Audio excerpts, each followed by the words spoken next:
Hello everybody, this is Toys R Us, and for this special video showcase and review we're going to be looking at the 1989 Japanese exclusive liokaiser member. This is Killbison. So what we're going to do with this video, we're going to have a quick look at him in both of his modes, help you decide how you want to display him. Apart from the really obvious GPS, which I'll discuss in a bit, I'll point out other things that you need to be aware of if you have to purchase one for yourself. I'm going to show you how his amazing and completely underrated Breastmaster Breast Force gimmick works with Bison Beast here.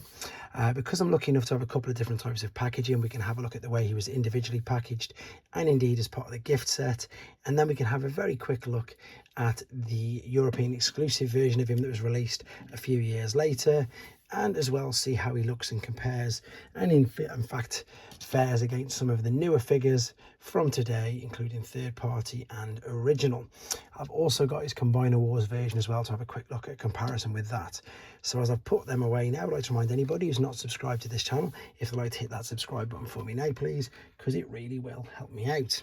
Right, so apart from the obvious, and for those people who don't know or who've never heard of gold plastic syndrome, it's another acronym for GPS, but it's all to do with exactly that, the gold plastics. You can see here quite clearly that that is just completely shattered off. Now this is one of the worst, and in fact one of the most notorious figures for this, and all it is, it's just basically there's an element inside this gold plastic that doesn't do well with age, and it just makes it incredibly brittle. So what you are looking for, if you're looking for GPS, is like the gold swirls. You can see how it sort of changes different colors. So these have been known to literally just shatter in the boxes, still sealed, etc. And that is one of the main reasons why, if I just move these carefully out of the way, you can see on the combined mode of him there, I fold the feet out of there on drill horn, but not with him there.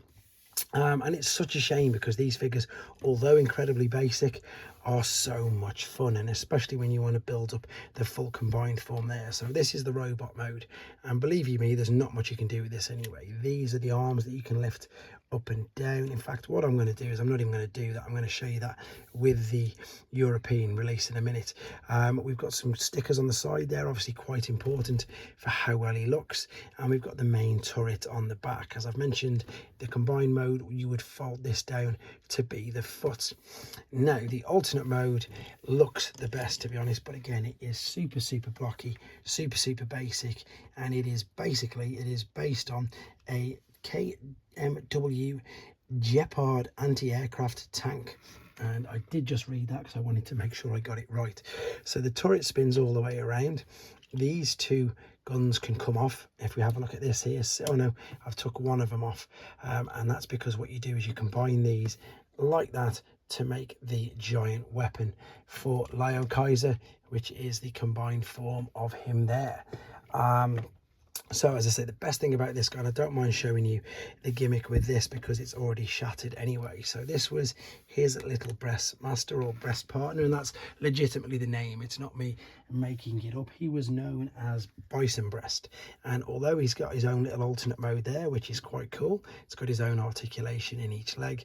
What you would do is you would fold this all the way down. Let me just see if I've gone the right way. Fold the legs down and over themselves like this. I think so. Or would that be up there? Let's say no, it is, it's that way. And then this is why they're called Breastmasters, and they had the breast force, sorry, or that would click into place like so, and of course the head would stay up. But you can see this takes the figure to a completely different dimension. It makes him look so much better, which again I think is really cool. So you had the choice, you could either put it in there if you want it in the tank mode, and I'm not going to transform him, but it literally is a case of closing this together. You could store him underneath as well, so you could again do exactly that, keep him in there in both modes if you wanted to. Now the other cool thing is that he ended up being a bit of a target master as well, so you could fold these up like so. And I'm not going to put it in his hand because it'll probably shatter, but this is Rescue Force. This was a European exclusive that was released, I think it was either 91 or 92, and it's just a complete redeco of this particular mold. So yeah, the transformation process is this. That's literally it, but obviously none of the weapons are there. These were all separate, and these would come on the side. so it's different. But let's go back into robot mode and just show you again what this would be. So this would be like a target master, like so. There you go. So you've got a gun as well, which is a pretty cool thing that you can do with them. Right, let's move this out of the way. And as I say, they didn't actually have any names, and they didn't in fact have all 6 members, so you couldn't even combine them. With regards to size, oh no, to some of today's figures, there's a brand new Voyager Rise of the Beasts Optimus Prime. There's a New Age third party David, which is also an Optimus Prime. There is a Kingdom Core class Starscream. Here is a more recent deluxe class Shrapnel. So to give you an idea, I suppose he's just a bit bigger than Core, isn't he, to be honest? Right, let's move these out of the way very quickly, because there's not too much more to say about this guy. We'll have a look at the packaging in a second. I just want to show you this. I'm not going to disassemble him, but this was his latest version. This is the Combiner Wars version of liokaiser, and again, he is the right leg, but of course no GPS with this guy whatsoever.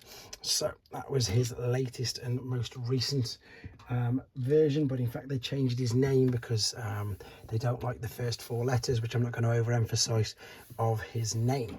So I mentioned 1989, I mentioned Victory. These are the individual boxes. So D stood for Destrons, which was Decepticon. That's his reference number. And indeed, there's the gimmick I was just on about, showing you how he would come out and transform. There's the alternate mode. There's the robot mode there with him in position. And then if we spin this round, we've got the beautiful but small Victory artwork there, and the other remaining members of liokaiser. So he was packed individually. He was also packaged, as I say, as part of a gift set, which you can see there. Let me just quickly bring this up. So there's all the 6 individual members. He would have been, where would he have been there? Number 33. And the artwork and everything on the back of this is fantastic, but that one's a bit faded, so I'm going to show you very quickly the box, as I say. So on the side you had all the figures on the side like so, and then on the back there of course is the combined mode toy. There is the combined mode animation from the cartoon, and then you've got this beautiful battle scene on the back, which indeed is pretty much most of the cast of Victory, including a couple that came over from Master Force as well, like Jinrai and Overlord in the bottom right. And again, 1989, exclusive in Japan only. And to be honest, that is all there is to say about this guy. The things that you are looking for yourself if you're after purchasing one is, of course, making sure that he's completely intact. If he's not completely intact, then you, for instance, you could display this in tank mode and you wouldn't know that that was broken or snapped off whatsoever. I would strongly advise, if you do get him and you're thinking of combining him, to not fold the foot out at all, unless he's obviously already a broken one, because as you can see with the one behind, he balances anyway. It doesn't make a difference if you've got his little breastmaster partner anyway. It's just a bonus if you've got him. So if you haven't got him, it's not too detrimental to the figure, and as you see, you can display him anyway. Same as if you're missing the accessories, he still wouldn't look that bad in a tank. And again, yeah, that's pretty much it. That's all there is to say about this little guy. Hope you enjoyed looking at him. I'll keep doing some more of the rare Japanese figures that were released under Generation 1, so check out the playlist for them. Thanks very much for watching, guys. Take care.